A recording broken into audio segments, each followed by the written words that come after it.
sebabnya terima kasih Tuhan buat apa yang boleh kami alami sepanjang minggu berjalan Tuhan.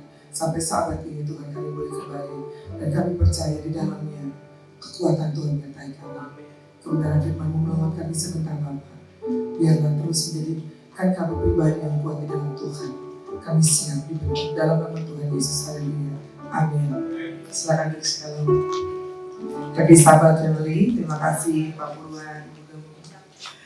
Luar biasa kali. Sudah sekian lama ya di Serpong, karena kalau di Sudirman udah hampir jadi kayak lebih kayak saudara lagi gitu, lebih kayak family deh pokoknya. Dan saya bersyukur bahwa kita semua tetap dalam kendali Tuhan. Kenapa saya bilang seperti itu family? Karena keadaan sekarang kalau kita nggak tahu siapa kita sebenarnya, kita akan menjadi orang yang depresi pasti. Ya kan, orang yang gampang terluka, orang yang kayak handphone nggak pakai anti gores gitu, jadi gampang banget tergores gitu ya. Makanya kita bilang sama-sama dong, aku anti gores. Sesuatu yang kalau handphone, pertama saya beli handphone, yang saya beli setelah handphone adalah anti goresnya, karena pasti akan kegores, apalagi mak-mak model kayak saya. Entah itu kepegang tiba-tiba jatuh, entah itu pokoknya banyak urusan deh, kalau nggak digores habis tuh handphone. Dan begitu juga dengan pengiring kita akan Tuhan. Itu sebabnya tema saat ini adalah the heart of serving, ya kan, hati yang melayani. Kita buka dalam Lukas 17 ayat 10 dan slide. Demikian jugalah kamu apabila kamu telah melakukan segala sesuatu yang ditugaskan kepadamu, hendaklah kamu berkata sama-sama, berkata apa? Kami adalah hamba-hamba yang tidak berguna. Kami yang melakukan apa yang harus kami lakukan. Amin. Family, Lukas 17 ayat 10 itu ditulis oleh Bapak Lukas, seorang dokter. Dia bukan hanya menulis Injil Lukas, tetapi dia juga menulis kisah para rasul. Dia bukan orang bodoh, dia orang pintar, orang cerdas. Dokter di zaman Yesus, jadi dokter coba. Dulu aja lagi zamannya Pak Soekarno, insinyurnya dikit. Cuman insinyur Soekarno itu dikit loh. Dan itu orang hebat yang bisa sekolah, yang sampai dapat gelar itu nggak sembarangan lah. Nggak saya bilang sekarang bala ya, maksudnya itu sekarang kan banyak, gampang, dokter juga banyak, dari dokter banyak spesialis. Yang memang nggak bisa. Nah Lukas adalah seorang dokter beneran, dan dia menulis surat. Makanya Injil Lukas, tulisannya itu berat-berat, beda sama Petrus. Petrus itu nelayan yang nulis ya udah gitu aja gitu ya. Ini sedikit belajar aja ya family, dia paham ya kan. Itu sebabnya Lukas ini ada tentang Tuhan Yesus bilang, demikian juga kamu apabila kamu telah melakukan segala sesuatu yang ditugaskan kepadamu, hendaklah kamu berkata. Nah ini yang sering dilupakan, betul nggak? Kita suka lupa setelah kita beresin semua, kita melayani, kita sekolah jadi berprestasi, yang kerja dapat promosi dan sebagainya, kita lupa berkata bahwa kami adalah hamba-hamba yang tidak berguna. Kami hanya melakukan apa yang kami harus lakukan. Haleluya. Kita lihat arti kata hamba dulu ya. Kata hamba berasal dari kata self atau doulos, itu bahasa Yunani, atau bahasa Ibrani edep, yang berarti apa? Seorang yang sedang dalam status sebagai pelayan atau budak. Family, zaman dulu yang namanya budak itu nggak punya hak apa-apa loh. Dan bukti menjadi budak adalah dikasih tindik kupingnya dia budak. Gitu, bukan berarti saya nggak pakai anting, saya free gitu, bukan. Emang saya nggak suka aja. Nah, tetapi zaman dulu tanda dia budak adalah dipasang anting di sini. Itu tandanya dia budak. Nah, itu sebabnya seorang budak, ingat waktu Yusuf dibeli oleh Tuan Potifar, ya kan? Dan dia akhirnya menjadi budak. Dia bukannya itu, dia jadi budak loh. Dia bekerja dengan Tuan Potifar 24 jam. Dan budak nggak punya hak apa-apa. Budak. Seorang budak atau pelayan pada zaman dulu, makanya mulai ada kan HAM gitu kan, orang-orang yang kulit hitam. Kemudian mulai ada resolusi dan akhirnya minta sederajat dan sebagainya. Karena budak tidak punya hak apa-apa. Kalau kuasa kegelapan bilang kamu akan jadi budak iblis gitu. Orang yang dibudak itu, wah penjajah banget itu. Bulan lalu kita belajar tentang kemerdekaan. Nah, tugas seorang hamba adalah mengerjakan pekerjaan menurut kehendak Tuhan, ya kan? Bahkan ekstrim ya, zaman dulu nih, zaman dulu Yahudi itu, bahkan kalau tuannya itu kan kasutnya kotor tuh, family. Dia kalau kotor begitu, dia nggak nyari air loh, guyur kakinya enggak. Dia bisa bikin pelayannya, budaknya itu bajunya menjadi keset sepatunya. Itu yang dibilang dulu keset, nggak ada harganya. Nah, tugas seorang hamba mengerjakan pekerjaan menurut kehendak tuannya. Orang yang nggak punya hak sama sekali nggak bisa bilang saya protes, oh nggak boleh. Kalau kerajaan Majapahit malah nunduk ya, jalannya juga harus tidak boleh berdiri dan harus pelan-pelan gitu. Nggak boleh kalau ngomong juga nggak bisa lihat mata ke mata, wih bisa hukum pancung itu. Itu budak dan hamba. Nah, dia tidak boleh bantah-bantahan perintah tuannya apa aja. Nah, orang yang menyerahkan segala hak pribadinya secara penuh pada tuannya, orang bersedia diatur oleh tuannya, itu yang namanya hamba. Paham sampai di sini? Ada kalanya kita hamba Tuhan katanya. Ya kan? Tetapi kepinginnya dihormati, disanjung. Hamba Tuhan itu bukan cuma saya pendeta atau Pak Purwa loh, bukan. Orang yang sudah memberitakan Injil adalah hamba Tuhan. Masih gak kita ambil bagian di sana? Nah, kita lihat ini sekarang belajar. 3 ciri seorang hamba. Alkitab memberi kita pemahaman tentang apa itu hati yang melayani. Kita bukan budak, bukan. Tetapi kita hamba. Hati yang melayani. Tadi yang dibilang Lukas 17 ayat 10. Tadi sudah kita baca sama-sama. Mari kita belajar yang pertama. Yang pertama adalah apa? 1, 2, 3. Seorang hamba tidak.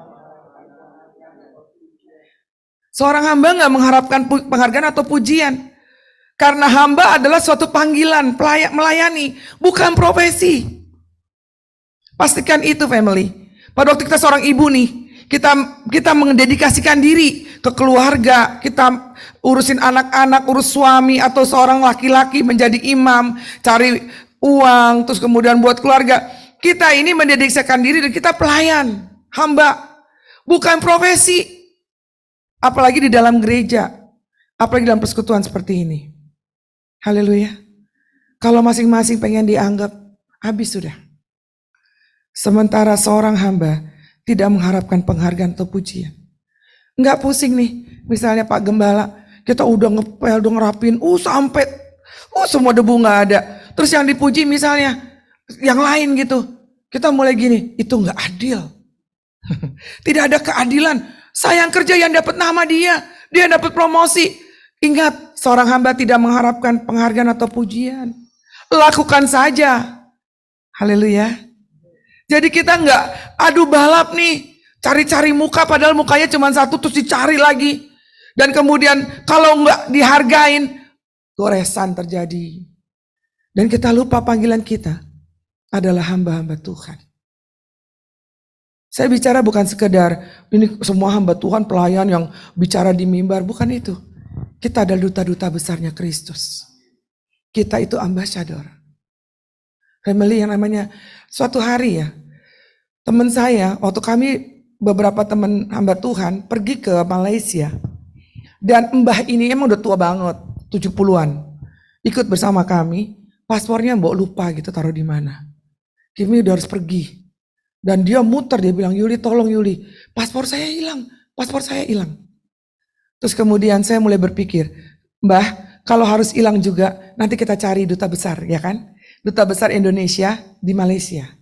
Kita minta tolong dia lah bikin apa kayak itu paspor gimana Mbah, kita cerita. Saya yakin ada perwakilan di situ. Dan family ketahuilah kita adalah duta-duta besarnya surga, amin. Seorang duta besar adalah perwakilan surga. Kita duta besar, lihat bagaimana Yesus melayani. Lihat waktu dia membasuh kaki muridnya. Ya kan, Petrus bilang kalau gitu mandiin aja sekalian gitu. Oh enggak, Tuhan. Kamu gak ngerti maksudnya. Penundukan diri terjadi dan Tuhan lakukan itu. Lagunya gini, ku mau sepertimu Yesus, disempurnakan selalu. Bener gak? Yakin gak? Pada waktu egomu kena, engkau marah sama Tuhan. Pada waktu cita-cita kita berantakan, tidak sesuai dengan yang kita mau, kita marah sama keluarga, kita marah sama Tuhan, kita marah sama keadaan. Padahal, ku mau sepertimu Yesus, disempurnakan selalu. Akhirnya pasangan bikin surat putus, dan kita marah. Loh, udah beres semuanya, kok jadi bubar? Kita menyalahkan begitu keadaan, ujung-ujungnya Tuhan. Sahabat, ini kita mau belajar, seorang hamba tidak mengharapkan penghargaan dan pujian. Volunteer, haleluya. Ya, yang kedua.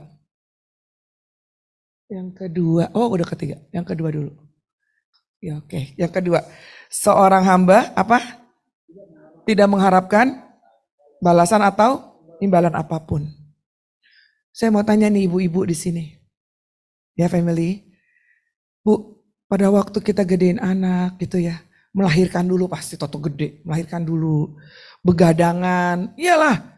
Saya juga punya anak tuh begadang, saya makanya satu aja karena saya kagak mau begadang-begadang lagi. Enggak, bukan, emang Tuhan kasih satu. Itu begadang, itu jet lagnya capek karena di dalam perutnya nggak tahu siang malam, begitu keluar kan dia nggak baru tahu tuh siang malam. Ya kan Bu? Kalau anak sakit ya Bu Gem ya, kita kayaknya rasa ya. Kemarin anak saya sakit, aduh Tuhan kenapa nggak saya aja kan gitu, itu ibu tuh. Seorang ibu itu kasihnya panjang banget. Dan seorang ibu itu enggak hanya memberi, tak harap kembali. Benar enggak Bu? Ya kan? Asal anaknya baik-baik, takut Tuhan, terkendali hidupnya. Gede hati kita. Orang tua nih enggak cuma ibu, pasti bapak juga. Gede hati kita, gede banget deh. Asal anaknya itu udah running well, udah baik. Aduh, orang tua gak usah dikasih uang, gak apa-apa. Cukup buat anak aja. Karena kita orang tua tidak minta balasan apapun. Kami orang tua hanya melakukan apa yang menjadi tugas kami. Betul gak? Ya kan? Makanya Lukas 17 ayat 9 berkata begini. Apakah? Coba baca. Adakah ia berterima kasih kepada hamba itu karena hamba itu telah melakukan apa yang ditugaskan kepadanya? Apakah ia akan berterima kasih kepada hambanya itu karena melakukan yang diperintahkannya? Sebagai seorang hamba, jangan gini deh, si Pak Purwa gak terima kasih sama saya. Udah capek-capek saya beresin semua gak terima kasih. Enggak, seorang hamba adalah orang yang tidak mengharapkan imbalan, ucapan terima kasih gak perlu. Karena itu tugas dia. Seperti orang belajar, terus ngerjain PR, terus guru bilang, terima kasih ya nak, kamu udah ngerjain PR ya nak. Kalau dosennya kayak agak sakit kayak gitu. Orang itu tugas dia, benar gak? Iya kan? Tugas dia sebagai murid, kerjain PR, kewajiban dia. Nah itu sebabnya kita sebagai hamba-hamba Tuhan, ambasadornya Tuhan, duta-duta surgawi, apapun yang kita lakukan itu jangan mengharapkan imbalan. Yang rapiin bangku, kemudian apapun pelayanan, bilang sama Pak Gembala, Pak apalagi yang perlu saya bantu Pak. Mungkin, siapin makanan, yang konsumsi ini paling gak kelihatan loh. Toto ada makanannya di situ. Masa tuh makanan ada di situ tiba-tiba jalan sendiri, baris. Nggak mungkin, mesti ada orang yang melakukannya bukan? Dan saya percaya orang yang merapikan itu nggak minta balasan apa-apa. Dia melakukannya karena memang tugas dia seperti itu. Yang jadi masalah ini, kalau ada keributan di keluarga, ya kan, kakak adik, itu coba-coba ambil posisi. Saya kan adik kamu, saya kan kakak kamu, hormatin kakak kamu. Saya kan adik kamu, sayangin adik kamu, mulai-mulai ada posisi di situ. Orang tua juga sama, suami istri. Saya kan suami di sini, imam sini. Saya kan istrimu, saya juga harus disayang. Dari mulai ada posisi. Ayo mulai sekarang family, keluarga. Jadikan semua hati hamba. Saling menghormati satu sama lain. Saling memberi hormat. Enggak nunggu dia tegur baru saya tegur. No. Lihat teladan Yesus. Dia lakukan itu enggak? Enggak. Yesus memilih datang ke dunia ini. Lahirnya di hotel. Di kandang. Bisa gak dia pilih hotel? Bisa. Bisa. Apa juga dia bisa bikin kok. Ya Tuhan. Tetapi dia memilih kandang. Itu bau banget kandangnya. Palungan jadi alas dia. Jerami dan semuanya. Kenapa sih Tuhan pilih kayak gitu? Itu bukti bahwa dia datang sebagai hamba. Dia mau merendahkan diri. Padahal dia Allah yang luar biasa. Yesus aja bisa lakukan itu. Jelas aja dia Tuhan. No. Dia juga manusia seutuhnya. Dan dia memilih untuk menjadi hati hamba. Taat kepada Bapa. Kalau kita mau dipromosikan family, jangan iri sama orang gini. Kok dia promosi? Kak, gimana caranya? Dukun mana yang canggih ya? Enggak. Dan bagian kita tetaplah Allah selama-lamanya. Karena gini, kadang-kadang pujian itu menjatuhkan kita loh. Pujian itu membuat kita ada sayapnya di belakang. Pujian itu membuat kita gede kepala. Tuhan bilang, buat apa kamu memiliki seluruh dunia tapi nyawamu binasa? Makanya kadang-kadang nih masalahnya family, kita bukan orang yang gak siap dapat masalah. Oh kalau masalah mah saya percaya manusia siap. Betul gak? Tiba-tiba datang masalah nangis iya, tapi udah kemudian oke, bagaimana masalah? Gitu. Tapi begitu ada diberkatin, wow, kita menjadi orang yang lupa diri. Ini gara-gara saya loh. Nggak ada, kamu cuma bayarin saya doang, tapi kalau saya nggak belajar, ayo. Kalau saya nggak pintar, ayo. Ini gara-gara saya, lupa bahwa pemberi kehidupan itu ada buat kita. Mulai sekarang yuk kembalikan segala kemuliaan hormatannya bagi Tuhan. The heart of serving, berbicara tentang hati hamba. Nggak kebetulan September ini kita bicara tentang the heart of serving. Hati hamba. Itu yang sekarang ini mulai terkikis. Sudah habis hampir nilainya. Tetapi tidak dengan anak-anak Tuhan. Tidak dengan family di tempat ini. Kita adalah duta besar Tuhan. Kita memiliki hati hamba. Amin. Orang mulai cari. Matius bilang, pada akhir zaman kasih semakin tawar, orang mulai mementingkan diri sendiri. Tapi tidak ada di tempat ini. Tidak ada selfish di sini. Semua saling memberi hormat dan saling mengasihi. Haleluya. Kita berbeda dong, kan duta besar. Oke, yang ketiga apa? Iya, seorang hamba apa? Memiliki kerendahan hati. Ah, ini slide terakhir, family. Saya suka sekali kalau bilang slide terakhir. Saya bicara point to point, family, karena saya menjaga agar family tidak ke-distract pikirannya. Yang berat begini, kalau kita, ini saya contoh aja deket-deket lah, Pak Purwa ya kan. Pak Purwa ini kan, jam terbangnya, pertama-tama saya datang ke tempat ini, saya masih agak gimana, saya datanglah ke Sudirman, saya lihat Pak Purwa muda gitu ya. Oh, waktu zaman muda dia udah salaman sama Pak Bibi. Saya bilang ini Bapak Bibi paling susah banget ditemuin. Saya ngeliat rumahnya kagak pernah, dia ada pada depan muka gitu ya. Nah, kalau Pak Purwa ini tidak punya hati hamba, dia nggak akan mau pusing-pusing urusin ini. Nggak akan mau. Apa sih yang dicari sekarang? Tetapi beliau tahu callingnya. Pak Purwa tahu hadir untuk menjadi berkat. Dan kemudian saya melihat kok caranya nggak petatan pententeng. Maaf ya Pak Purwa, ini bukannya saya bermaksud apa. Saya melihat karena kita udah lama kenal. Kalau baru saya ngomong begini mungkin saya termasuk golongan penjilat. Tetapi saya sudah lama bergaul kenal dan di sana juga sama. Saya melihat apalagi Bugem gitu ya. Saya melihat itu nggak ada gap gitu. Antara atasan, bawahan atau mungkin gembala. Ada kan gembala gapnya tinggi banget kan ya. Sampai mendingan ketemu Tuhan Yesus ya. Daripada ketemu gembala ya. Ada kan sampai takut. Belum lagi sekitarnya nggak gampang ketemu. Satu hari family. Ada hamba Tuhan yang sudah Tuhan promosikan demikian besar.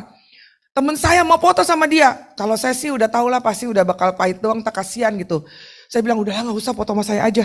Beda atuh Yul. Oh beda ya. Foto sama dia. Ya udah foto sana. Saya tungguin. Itu begitu mau foto, tiba-tiba datang pengawalnya. Saya baru tahu tuh. Oh, ada pengawalnya. Mau apa bu? Mau foto? Bapak lagi sibuk jangan diganggu gitu. Terus dia bilang, Yul bener kata kamu Yul. Mending jangan foto sama dia. Kan dia dibilang. Udah gak usah. Bukan saya bikin dia pahit. Maksud saya ntar jadi dia keluka gitu. Kasian kan. Karena sebenarnya seorang hamba tidak seperti itu. Namanya hamba Tuhan. Saya jadi bingung. Dia tuh hamba Tuhan atau bukan gitu. Yang namanya hamba Tuhan ya hamba dulos keset. Semahal apapun keset tetap keset. Satu hari teman saya beli keset harga 5 juta. Dan saya bilang gini, apa bedanya 5 juta sama yang di Master itu banyak 10 ribu. Beda dong, ini tebel. Tetapi saya datang ke rumahnya tuh satu hari, saya mulai bertanya kemana yang dia beli kaset itu 5 juta. Saya pikir dipigurain. Enggak family, enggak ada di figura, ada di mana dia? Di depan, pintu utamanya. Dia apain gunanya? Diinjek-injek. 5 juta loh. Saya sampai kasihan waktu kaset. Maaf ya, 5 juta. Tetap dia keset, betul nggak? Tetap dia hamba, tetap dia dulos. Jadi kita anak-anak Tuhan, nggak ada bagian kita, hormatin saya loh. Saya ketua komsel loh, hormatin saya loh. Saya ini, wah pokoknya udah mulai-mulai. Nggak bisa. Karena kalau setiga dua tiga berkata apapun juga yang kamu perbuat, perbuatlah dengan segenap hatimu, seperti untuk Tuhan dan bukan untuk manusia. Maka tidak ada pujian di sana. Segala pujian hormat hanya bagi Tuhan. Ibu, pada waktu engkau memasak, pada waktu engkau urusin keluargamu, dan kemudian mereka lupa untuk bilang Happy Mother's Day atau apapun. No, nggak masalah. Nggak masalah. Karena bagian kita melakukannya seperti untuk Tuhan dan bukan untuk manusia. Demikian juga anak-anak. Engkau mulai hormat orang tua. Itu emang tugasmu untuk hormat orang tua. Dan jangan bilang gini, capek kayak begini terus. Enggak. Kalau kita semua sadar bahwa kita hamba Tuhan, kita punya hati yang mau melayani, itu jauh lebih baik. Tuhan mau pakai kita lebih tinggi lagi. Siap dipromosikan Tuhan. Siap dapat tempat yang lebih baik lagi. Terus dan terus. Karena kita gak mencuri kemuliaan Tuhan. Itu sudah dipraktekkan tadi saya bilang sama Pak Purwa. Dan mulai. Kan saya tahu itu gak gampang. Di kantor jadi pemimpin. Di sini jadi gembala. Itu gak gampang. Tapi saya tahu ada hikmat Tuhan menyertai beliau. Yang penting di sini nih hati, bener gak? Ya kan Bu Gem? Saya ngeliat Bu Gem senyumnya aja udah manis gitu ya. Gak usah bicara Bu, senyumnya aja rasa, aduh gitu. Karena saya kan ditinggal sama mama saya umur 17 tahun. Jadi saya kayak kehilangan figur ibu. Tapi bersyukur saya dikelilingi Tuhan ganti banyak ibu-ibu secara rohani mengelilingi saya. Dan mereka punya hati yang sangat hamba. Ada beberapa hamba Tuhan yang sekalian juga pengusaha yang saya kenal. Mereka tidak memposisikan diri sebagai seorang pengusaha. Dia bilang begini, Yuli, kami tetap hamba. Kami harus memiliki kerendahan hati. Dan saya gak heran perusahaannya dipromosikan Tuhan lebih besar lagi. Karena beliau-beliau siap diberkati Tuhan. Apakah family siap menjadi orang yang diberkati Tuhan? Miliki hati hamba. Ya, jangan baru punya mobil, jangan baru punya kulkas 2 pintu ya. Terus kita gak ngeliat dunia. Baru punya kulkas 2 pintu, orang lain 1 pintu, kita gitu. Lobang juga gak kelihatan. Itu baru 2 pintu. Kemudian kita main ke rumah teman, pintunya ada 4. 1, 2, 3, 4. Mulai deh, wah saya harus beli 20 pintu. No, gak ada berhentinya, betul gak? Haleluya. Jadi flexing udah gak perlu lah ya. Iya dong, seorang hamba udah gak main flexing dong di medsos. Beritakan saja kebenaran tentang Tuhan. Kita duta besar Kristus. Ingat itu. Tugas utama kita adalah duta besar. Engkau dan saya diutus di dunia ini menjadi duta besarnya Kristus. Itu sebabnya jadikan Kristus Tuhan di atas segalanya. Gak cuma ngomong. Pakai kelakuan. Kunyatakan engkau Tuhan di hidupku. Amin. Jadi orang kan lihat begini. Yuk ibadah di mana? Yuk datang sahabat yuk. Ngapain galau-galau? Ketemu dengan Tuhan. Sama-sama kita bertumbuh. Tuhan memberkati kita. Shalom. Yuk. Kita angkat pujian hati hamba. Jadi ciri, saya ulang sekali lagi ya. 3 ciri seorang hamba adalah, seorang hamba tidak mengharapkan penghargaan atau pujian. Seorang hamba tidak mengharapkan imbalan atau balasan apapun. Dan yang ketiga, seorang hamba memiliki kerendahan hati. Itu penting. Di zaman sekarang, kasih semakin tawar. Di zaman sekarang orang mulai selfish, banyak banget orang egois. Tetapi biarkan ada hati hamba di tempat ini. Kenapa? Karena Tuhan sudah melakukannya terlebih dahulu. Kalau dia gak turun ke bumi ini menjadi seorang hamba, kita gak akan diselamatkan. Tapi bersyukur kita punya Tuhan yang meneladani hidup yang luar biasa. Lihat Tuhan Yesus, dia gak petantang petenteng baca Injil. Dia tidak petantang petenteng kesana kesini. Pada waktu orang Farisi, ahli Taurat mau berdebat, dia gak cari perdebatan. Dia menghindar. Bagian dia adalah menghidupi apa yang harus dihidupi. Bro.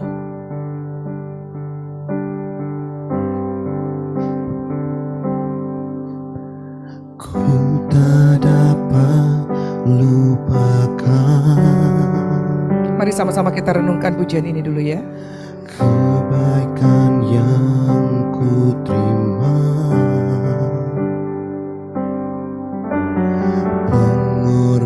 pengorbananmu yang mulia, jadikan ku berharga. Lihat Tuhan Yesus menerima kita tulus apa adanya. Kau tulus menerima. Tuhan Yesus tidak ada agenda terselubung pada waktu memilih kau dan saya, family. Aku apa adanya, kekuatan kasih-Mu nyata, memulihkan hidup. Sama-sama kita nyanyikan refnya.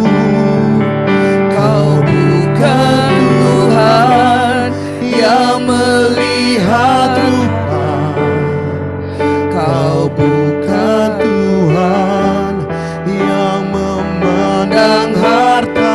hati hamba yang selalu kau cari. Hati hamba yang selalu Biar kau temukan di dalamku Tuhan. biar kau temukan di dalam. Selama ku hidup ku mau menyembah-Mu. Ku hidup, ku mau menyembah-Mu. Sebab Engkau sangat berarti bagiku. Engkau sangat berarti bagiku. Yang terbaik yang ada padamu. Yang terbaik yang ada padaku, ku persembahkan kepadamu, Yesusku. Bolehkah kita berdiam diri sejenak dan kita penuhkan pujian ini?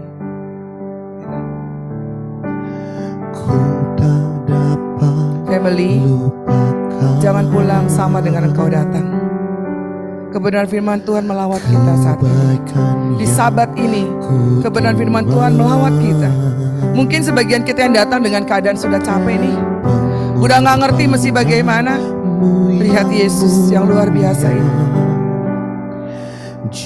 Berikan hatimu hati hamba. Dan Tuhan sangat menghargai itu. Kau tulus menerima. Sudahkah kita memiliki hati hamba? Atau kita masih mencari kepopuleran, mencari pengakuan diri, flexing ke sana sini? Biarlah di sabat ini kita sadar betul bahwa kita harus memiliki hati yang melayani, the heart of serving. Kasih-Mu nyata, Saya undang family untuk bangkit berdiri. Mari sama-sama kembali kita akan pujian ini. Kau bukan Tuhan yang melihat rupa, Kau bukan Tuhan yang memandang harta. Hati hamba yang selalu kau cari. Biar kau temukan di dalamku. biar kau temukan Di dalamku. Selama ku hidup, ku mau menyembah. Mari kita isi hari-hari kita dengan menyembah kepada Tuhan. Engkau sangat Sehingga kita tidak lagi merasa orang yang terzolimi. bagiku. Mari kita punya hati hamba yang terbaik yang ada padaku. Ku persembahkan kepada. Kau bukan Tuhan yang melihat rupa, bukan Tuhan yang. Mungkin kita nggak punya apa-apa, family. Tuhan tahu hatimu, hati baikmu. Tuhan tahu kau mau mempersembahkan hidupmu, hatimu kepada Dia. Dia menghargai itu semua. Yang selalu kau cari, biar kau temukan di dalam. Biar kau temukan di dalamku. Selama ku hidup, ku mau menyembah-Mu. Sebab Engkau sangat berarti bagiku. terbaik yang ada padaku. Ku persembahkan kepadamu, Yesusku. Lukas 17 ayat 10, demikian bunyi firman Tuhan. Demikian jugalah kamu, apabila kamu telah melakukan segala sesuatu yang ditugaskan kepadamu, hendaklah kamu berkata, kami adalah hamba-hamba yang tidak berguna. Kami hanya melakukan apa yang harus kami lakukan. Bapa yang luar biasa di sabat ini Bapa. Terima kasih Bapa untuk koreksimu Tuhan. Ampuni kami kalau mungkin kami mencuri kemuliaan-Mu. Kalau mungkin selama ini kami merasa kami mampu karena kami. Biarlah saat ini kami diingatkan kembali. Kami hanya seorang hamba. Seorang hamba melakukan apa yang Tuhan inginkan untuk kami lakukan. Tidak ada bagian kami di sana. Sebab segala kemuliaan hormat hanya bagi Tuhan. Kami ada karena Tuhan. Kami hidup karena Tuhan. Kami boleh berdiri, kami masih boleh memuliakan Tuhan, itu karena Tuhan. Semua karena kebaikan-Mu. Terima kasih Engkau layakkan kami Bapa. Tetaplah Tuhan, ingatkan kami agar kami tetap memiliki hati yang melayani, the heart of serving. Sehingga dunia boleh melihat kami berbeda. Dunia boleh melihat kami duta Kristus yang memberitakan kabar baik itu. Terima kasih Bapa, berkati Tuhan family di tempat ini. Berkati Tuhan semua kami Bapa. Kami percaya Tuhan, selama kami memuliakan Tuhan, maka berkat itu semakin melimpah atas kami. Dalam nama Tuhan Yesus, haleluya.